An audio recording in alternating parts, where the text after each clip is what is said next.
I think I see you. Is that you, Michael? Maybe. You're not loaded in yet. You're just some sort of red man. Honestly, it doesn't matter what you're wearing because I don't know if you realized, but on the first episode, we actually hit 10,000 likes. So do you know what that means? That means we're doing Yandere-chan, right? Yeah. That means for the next episode, we're going to be wearing schoolgirl uniforms. Oh, I gotta do face cam. That means you gotta do face cam. That means I've got to edit more. So if you guys want to actually see us put all this extra effort in, you're gonna have to hit 5,000 likes on this video too. You gotta smash like. You gotta smash like. And then smash my. Whoa!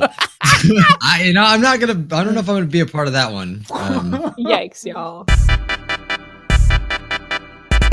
The funny thing is, I've actually just finished filming another video in which I've dressed up in a Spider-Man costume, but like a dark Spider-Man. I've seen your new one that you got. I've still got it on the lower half. It's actually quite comforting, but at the same time, very tight. So are you gonna be like Goose Wayne? You know Goose Wayne? Oh, you know yeah, Batman? yeah, You're Goose gonna be Wayne. like that, but with Spider-Man, you just never take it off. So I need a name though, and don't call me Venom Daddy. That's what they've started calling me. Oh god. There he is! Look at him. Look at that beautiful son of a gun. That's it. Work on them glutes, son. Work on them glutes. It's all right. I'm bringing snacks, guys. I hope you're ready for tentacles down your throat. I'm ready. What? Just hanging out in the bathroom. Don't mind me. Just evacuating my breakfast burrito. Dropping the kids off at the pool. Oh, I see you. Oh, you've not loaded in properly. Hey, I see you now. You're AI Chan. Is it AI Chan? Yeah. It's like Yeah. Unity-chan or whatever. Unity, that's the one. Unity I Chan. was like, she's blonde and kind of cute. Musume's blonde, cute, but cute. Did you know she's actually a gerblin? Get her. Oh, okay.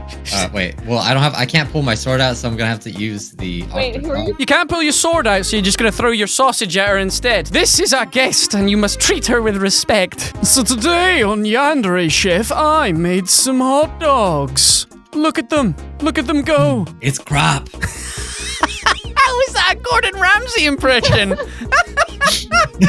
It's raw. If I crouched, oh my god, your sword is in my face. Oh my god.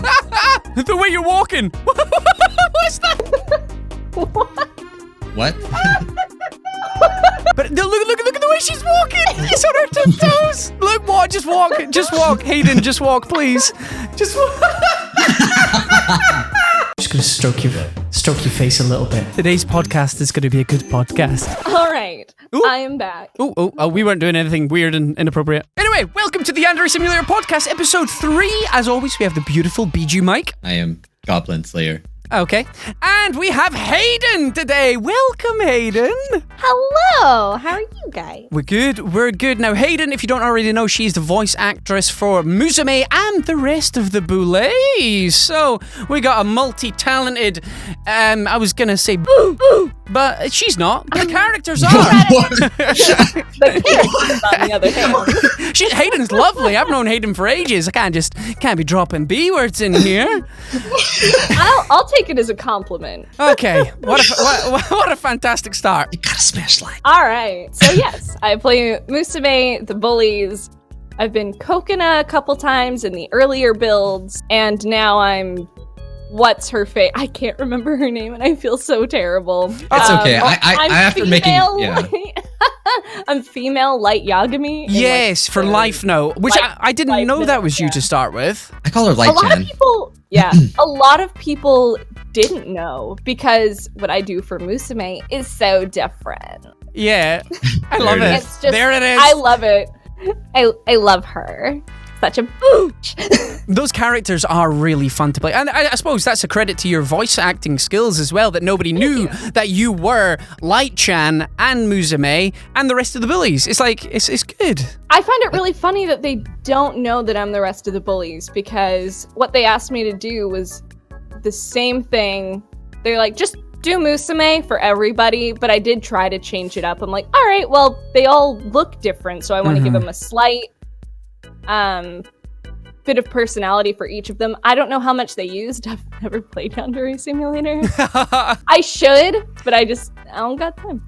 Well, you're a very, very busy woman because, as we already know, you work with Funimation on various different animes, like proper anime too. I sure do. Did Goblin Slayer recently, which is my favorite. Oh, I love Goblin Slayer. And I think Bijuu's a fan as well. He's a big fan. Look at that hit going.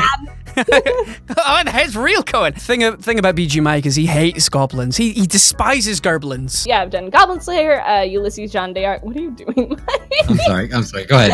Don't mind me. He got hungry. He got the munchies halfway through. But yeah, done a lot of anime. Yeah. Some weird, some not. Well, no, it's fantastic. Like, that's one of, like, the dream jobs for a lot of people is to voice act in one of these top animes, and Goblin Slayer did so well last season, and we've got a question about the controversy to go along with it, which I think Michael wants to ask.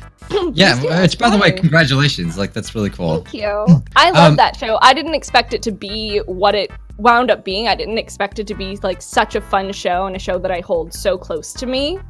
Mm. But it was so much fun. I'm a huge D&D nerd. Like, I love a good D&D session. So playing Priestess was like being in a constant D&D campaign. It was awesome. Yeah, I always forget about that, the part of the anime. I don't know anything hardly about D&D. Like, I've watched, I think, Critical Role, right? A little bit? Yeah. I've seen some of that, and I think it's really cool, and it'd be something, like, I probably want to try one day. But how does it relate to, like, Goblin Slayer? I never realized, like, how that works, but I have watched Goblin Slayer. Well, first off, there's, like, they bring in, like, the rolling of the dice. Yeah. Obviously, in Dungeons and Dragons, we have like our D20 dice, your D6s, etc. And goblins are, they suck even in D&D, but they're not as bad. And still, even when you play Dungeons and Dragons, nobody takes them seriously. Yeah. So that really played into Goblin Slayer, and Goblin Slayer is like just kind of your run-of-the-mill. He's an adventurer that nobody would think twice about. He would probably be an NPC. And it's suggested or like hinted at that the gods that they talk about, this is not confirmed, but this is like theories that I go by that I'm like, yeah, that makes sense. That the gods are people playing Dungeons and Dragons, because it's like the gods of light and dark are rolling the dice. I'm like, so it's a bunch of D&D players, is what you're telling me. That's the kind of thing that I got as well, because they were talking about the gods rolling the dice, and that Goblin Slayer's got a purpose, and he surprised everyone. So it kind of does look like it is humans that are rolling the dice, and they're the gods controlling them, which is a really interesting concept, because, as you say, anybody who has watched Dungeons and Dragons just ignores goblins. They're just trash mobs that have no significance, yet to somebody out there, they're really important, and they've taken a basic enemy and they've created absolute savage monsters out of them. Yeah, and I think it's really interesting. And also the creator of Goblin Slayer, Kumo Kagyu, he is a huge fan of Dungeons and Dragons and like Tolkien and stuff like that, and it really shows through that that's where his inspiration comes from. Also, I'm super excited. This May, they're releasing a Goblin Slayer tabletop game. Oh, basically Dungeons and Dragons. And I'm like, all right, I'm about it. Let's play it. Hell yeah. People like to watch people. Yeah. That's just a thing that we do as humans.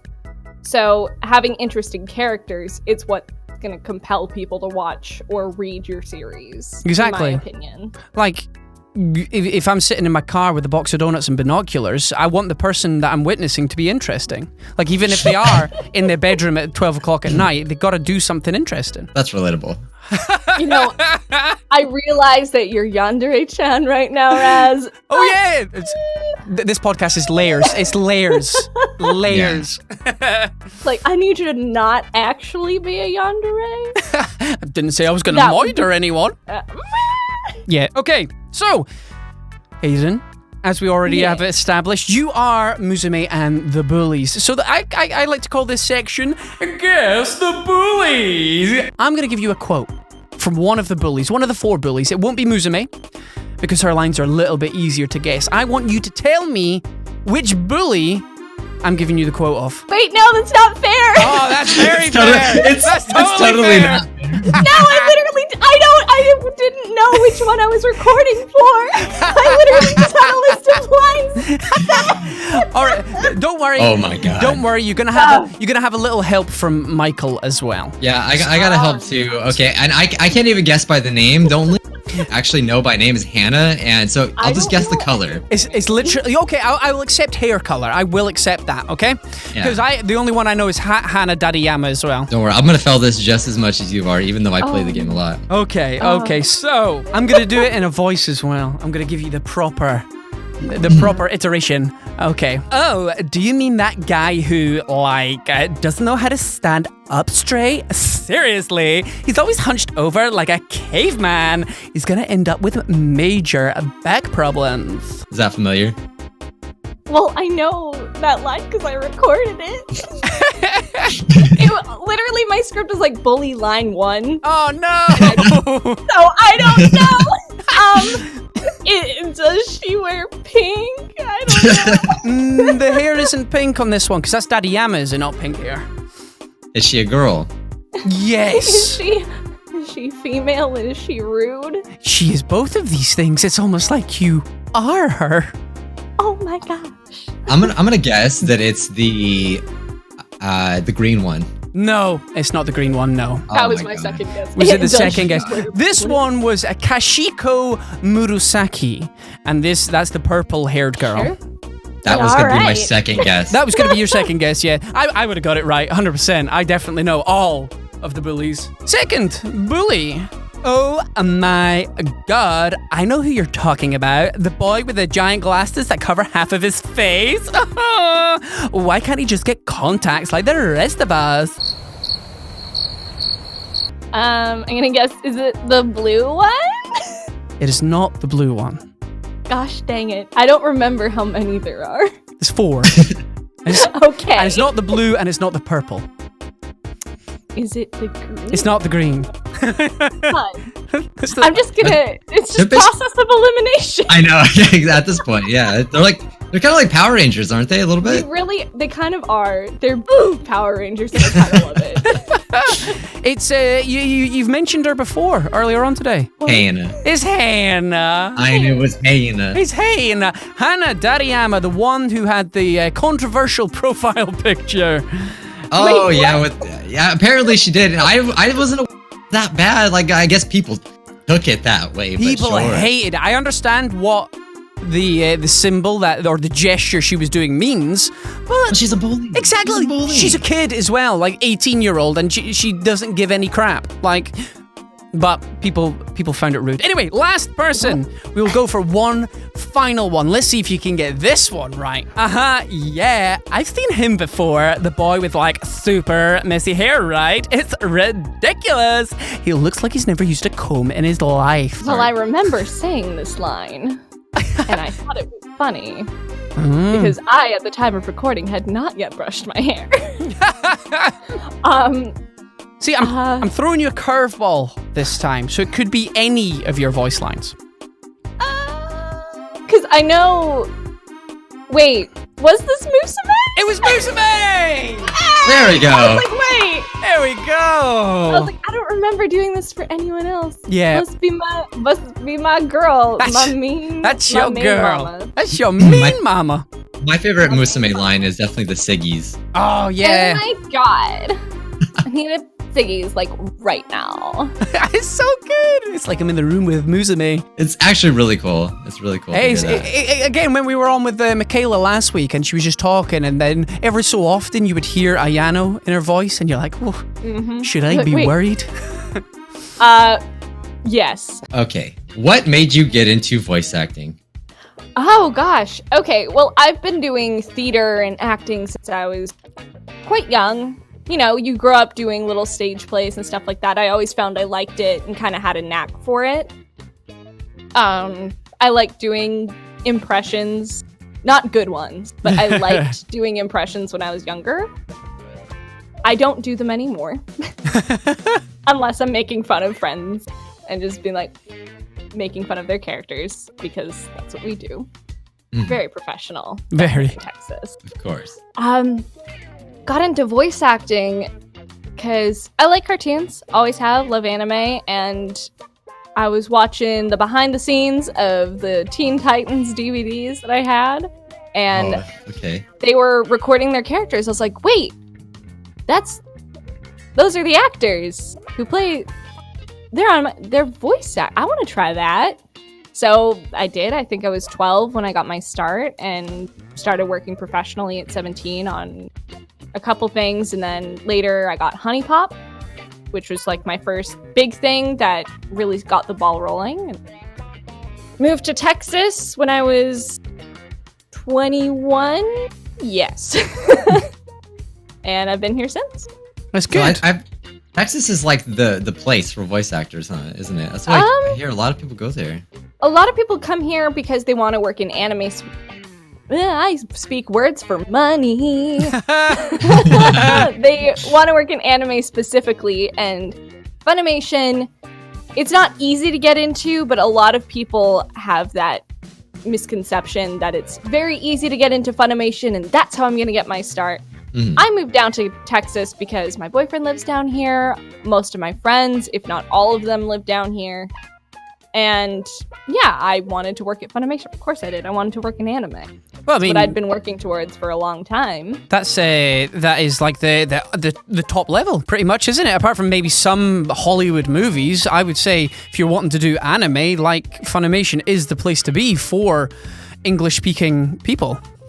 Yeah, a lot of people forget that not all anime is done down here. A lot of it's done in Los Angeles, like at Bang Zoom Studios and stuff like that.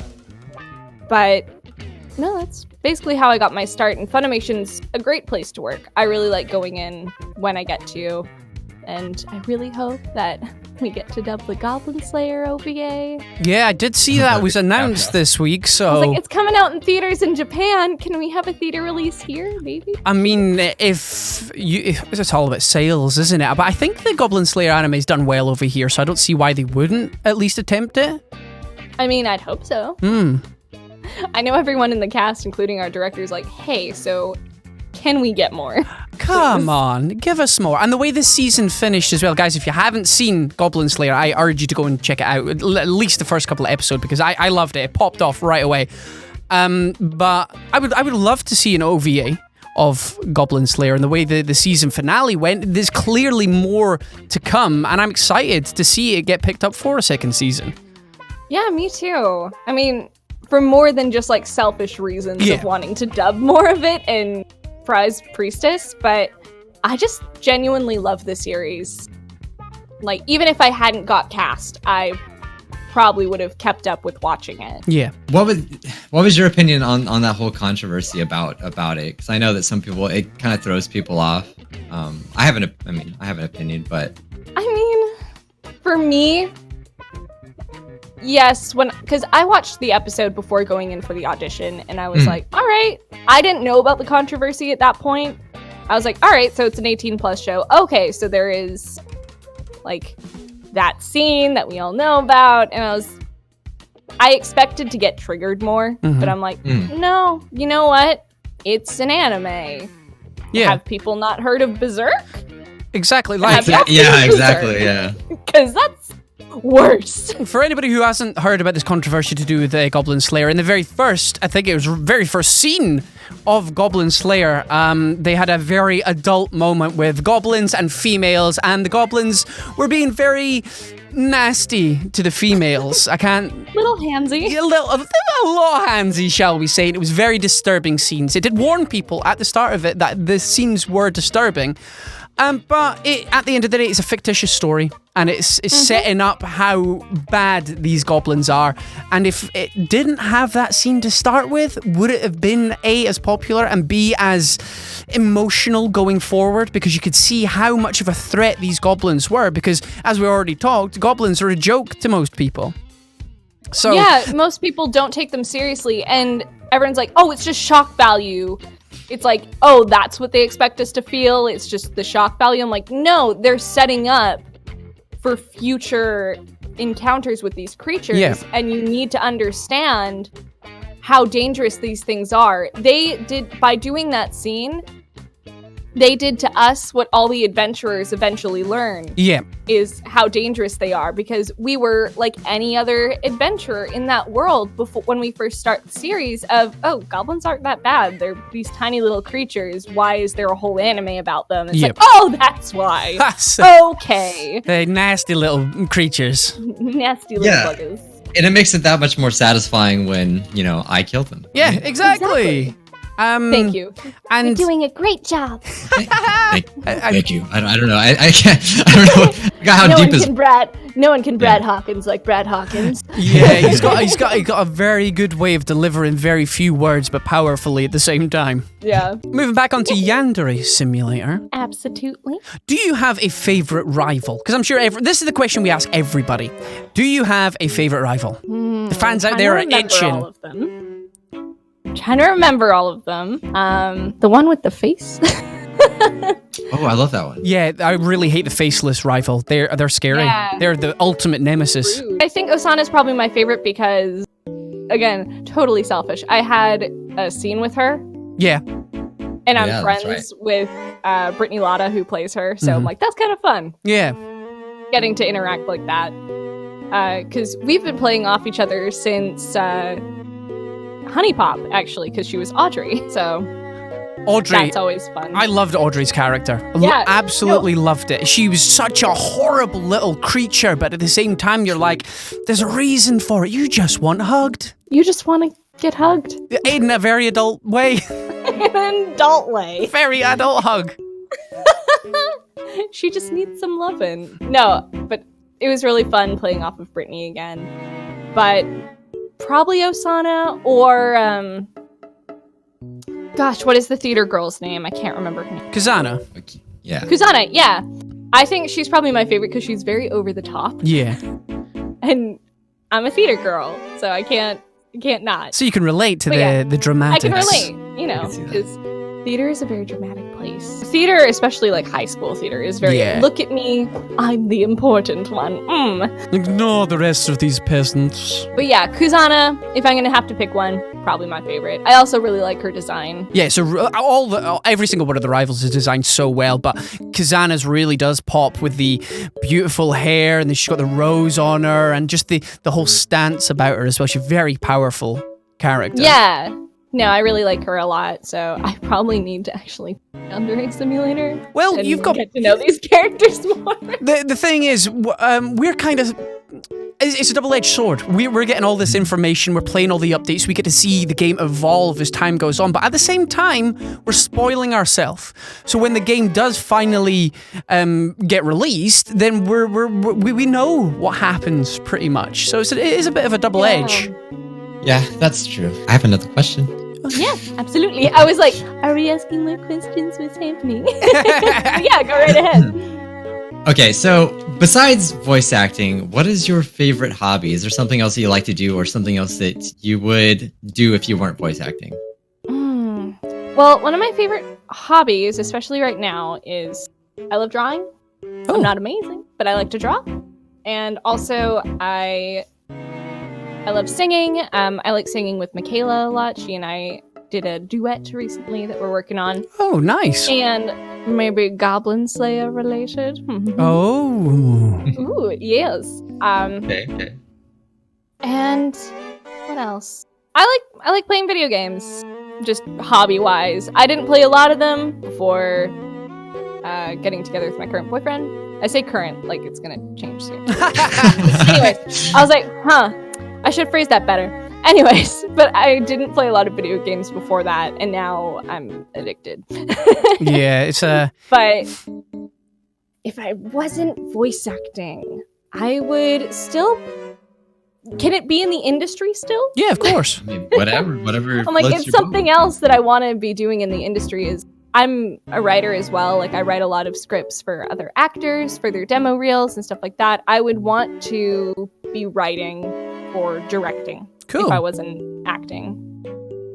That's good, because... And I'd like to learn programming and game design. Yeah, I respect people that do that. That's pretty hard to do. Lots of coding, and if you get anything wrong, it's... Oh, it's a disaster.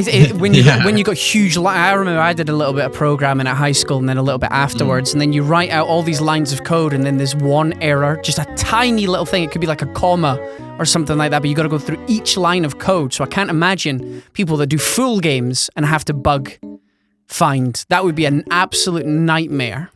Yeah. No thanks. Yeah, no thanks. I quit. I was like, I'm out. I'll stick to YouTube. And for that reason, I'm out. Yeah. It's the Yandere Shark Tank. Yandere Shark Tank. When people actually learn how to code a little bit and realize how much work goes into it, like, we take for granted, like, these games that we play, like, the fact that we're standing here doing this, like, It's wild. took so much code. Yeah. It took so much code Yeah. and work. You don't realize what goes into it. It's crazy. It's just like, people are like, oh, this game sucks, but, Like, it's hard. Want to recode it? Because I Yeah. don't.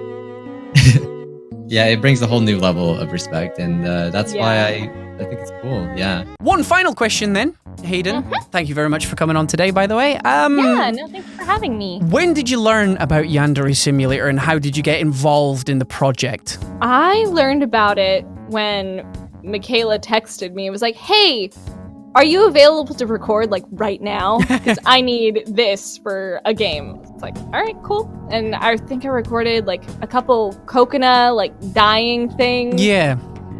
I've done multiple like bit parts in Yandere Simulator since the beginning. And I didn't know what it was at first until it came out. She's like, oh yeah, this is the thing you did. Dope. I'm like, I hope that's the correct way that it happened because it's been a long time. I was still living in Canada at the time. But no, I just kind of fell into it just because Michaela was helping Yandere Dev look for voice actors. And eventually it fell to Museme where she's like, hey, can you do like a Valley Girl voice like now? Like, yes, I can. Let me do this. But yeah, so I've been doing Museme for quite a while, and I love her. I don't even remember when she was implemented at this point because it was such a big step as well for Yandere Sim because it was somebody else that we could interact with and she has such an important role to play in one of the eliminations as well. Yeah, she has become more and more layered over the years, actually. And that's something that's been really fun to play with, honestly. She's one of my favorite characters, even though she's not one of the rivals. It's just there's so many layers there, and I think there's so much to explore with that character. Because obviously, outwardly, she is this I am the boss kind of girl, and she's got all the fancy swag. She's got the mobile phone with the glitz and glamour around her, but underneath, she must know her dad is is he Yakuza? He's a loan shark anyway. Don't know if he's Yes, he's a loan affiliated with anybody, but she must know that he is a bad man, and it'd be interesting to learn how she feels about that. Yeah, I would really like to be able to explore that with her as well, because the way I approached Museme is this girl has a lot of issues going on, and her facade that she puts on is very put on. Yep. She doesn't, she comes from a place of malice because she's mixed up inside. She doesn't know, she's trying to find her place. It's like, well, my dad's this big, like, loan shark. He's probably an asshole to her at home. And her home life is probably really mixed up. Is her mom in the picture? We don't know. So this girl is just trying to navigate the world as best she can. Like, if you look at any bullies that anyone had in high school or middle school at all, they're coming from a place of hurt, ultimately, with people who bully others. They're coming from a place of hurt and insecurity, and that's how I've approached Museme. Yeah. There is something going on underneath there, and especially when she is wrapped up in everything. When Yandere-chan does use her in this elimination, she's a completely broken character afterwards. She's completely just ruined. So it shows you, yes, it shows you how fragile she is, but she has gone through something really traumatic. But it completely wipes the slate clean. She is nothing afterwards. Which elimination is this? Because I'm not familiar with all of it. It's the one where you kidnap her, take her home, and then basically use her as a blackmail tool to her father. Right. Yes, it's been a while since I recorded that one. Yeah, so. well, that's been in the game for for years now, hasn't it? Yeah, that was one of the first ones I did. Yeah, I think that. Yeah, because she was introduced literally for that elimination, wasn't she? I don't think she was in it before it was implemented. I can't remember now. Yeah, I think so. We had that elimination, and it was someone else for time. And then after I did the, like, where it's like the cigarettes mission, where you like have to go get her the cigarettes or whatever. I re-recorded Right. that elimination. So that was not the first Museme thing I recorded. That's crazy. Oh, that is crazy, but it's interesting to see where it all comes together. Either way, thank you very much, Hayden, for coming on today. Yeah. It's been an absolute pleasure. Goblin Slayer agrees. It's great learning about all these other side of things, because I'm obviously very interested in the Yandere thing, but outside of that, you've done some really impressive things as well. Like your priestess was amazing in Goblin Slayer. Yeah. Like I know you on a personal level somewhat, and I like just seeing you there. It just shows the talent you have, because I don't see Hayden in there. I see priestess in there. Thank you. Yeah, I watched it. I was watching some of the first episode. I was like, wow, that's totally different. Like, I thought it was really good. Thank you. I really appreciate that. Priestess is my girl. It's your I have a lot girl. of my girl. I have a lot of priestess stuff. My boyfriend bought me a priestess body pillow. Oh, nice. It's really cute. So- Please tell me it's got it's family friendly on both sides, and it's It's good. It is family friendly. It's not one of those ones where you flip it over and things get a little bit. This is a Christian podcast. We're not having why any he's of got that. Christian household. That's why he's got ketchup on him, Yeah. not anything else. It's from the You hot know, dogs. It's ketchup. I was gonna say it's ketchup from hot dogs. Yandere-chan just went a little too crazy. What did I refer to it as last week? Hot dog juice. That sounds. Yeah. Maybe we can rephrase it just a little bit. No, it's just like the hot dog water. Like when you open a new. Yeah, the brine. You know, it's the brine. Yeah, there you go. That's why you smell. Oh. Oh. Well, I'm it's. sorry. I shouldn't have said Well, that. it's I'm been a sorry. pleasure. Just gonna throw myself off the roof. Can I watch? Ah. I'm gonna watch him do it. It's been a pleasure, guys. So if you guys want to actually see us put all this extra effort in, you're gonna have to hit 5,000 likes on this video too. You gotta smash like. You gotta smash like.